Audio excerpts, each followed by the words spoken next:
চাঁদপুর জেলার মতলব থানা ও সদর থানা মিলিয়ে মুন্সিরহাট বাজারে যানজট নিরসনে জেলা প্রশাসনের উচ্ছেদ অভিযান পরিচালিত হয়েছে। প্রশাসন সপ্তাহ খানেক আগে দোকানদারদের নোটিশ দিয়েছিল। কিছু দোকানদার প্রশাসনের নির্দেশ মেনে একদিন আগে থেকেই দোকান সরিয়ে নিয়েছিলেন, তবে অনেকেই তা এড়িয়ে গিয়েছিলেন। আজ সকাল থেকে ভ্রাম্যমাণ আদালতের নেতৃত্বে খালের পশ্চিম পাশে ১৫০ শতাধিক অবৈধ দোকানঘর ভেঙে ফেলা হয়েছে। দীর্ঘদিন ধরে বাজারের সরকারি খালের জায়গা দখল করে ব্যবসা চলছিল। বাজারের বেশিরভাগ দোকানদার মূলধ হিসেবে দোকান ভাড়া নিয়ে ব্যবসা চালাচ্ছিলেন।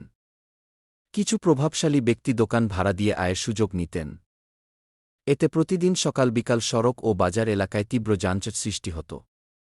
অভিযান পরিচালনাকারী নির্বাহী ম্যাজিস্ট্রেট বলেন, যানজট নিরসন এবং খালের জায়গা দখলমুক্ত করতেই এই অভিযান পরিচালনা করা হয়েছে।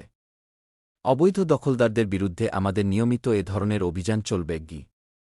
দোকানদাররা অভিযোগ করেছেন, বিকল্প ব্যবস্থা ছাড়া হঠাৎ উচ্ছেদ চালানোয় তারা ক্ষতিগ্রস্ত হয়েছেন। এক দোকানদার বলেন, আমরা বহু বছর ধরে এখানে ব্যবসা করছি। হঠাৎ করে দোকান ভেঙে দেওয়ায় আমাদের সব শেষ হয়ে গেল। প্রভাবশালী ব্যক্তিরা আগেই নিজের সুবিধা নিয়ে গেছে। অভিযান চলাকালে বিপুল সংখ্যক পুলিশ মোতায়েন ছিল। প্রশাসন জানিয়েছে, উদ্ধার হওয়া জমি জনস্বার্থে ব্যবহার করা। চাঁদপুর জেলার মতলব থানা ও সদর থানা মিলিয়ে মুন্সিরহাট বাজারে যানজট নিরসনে জেলা প্রশাসনের উচ্ছেদ অভিযান পরিচালিত হয়েছে। প্রশাসন সপ্তাহ খানেক আগে দোকানদারদের নোটিশ দিয়েছিল। কিছু দোকানদার প্রশাসনের নির্দেশ মেনে একদিন আগে থেকেই দোকান সরিয়ে নিয়েছিলেন, তবে অনেকেই তা এড়িয়ে গিয়েছিলেন। আজ সকাল থেকে ভ্রাম্যমাণ আদালতের নেতৃত্বে খালের পশ্চিম পাশে ১৫০ শতাধিক অবৈধ দোকানঘর ভেঙে ফেলা হয়েছে। দীর্ঘদিন ধরে বাজারের সরকারি খালের জায়গা দখল করে ব্যবসা চলছিল। বাজারের বেশিরভাগ দোকানদার মূলধ হিসেবে দোকান ভাড়া নিয়ে ব্যবসা চালাচ্ছিলেন। কিছু প্রভাবশালী ব্যক্তি দোকান ভাড়া দিয়ে আয়ের সুযোগ নিতেন।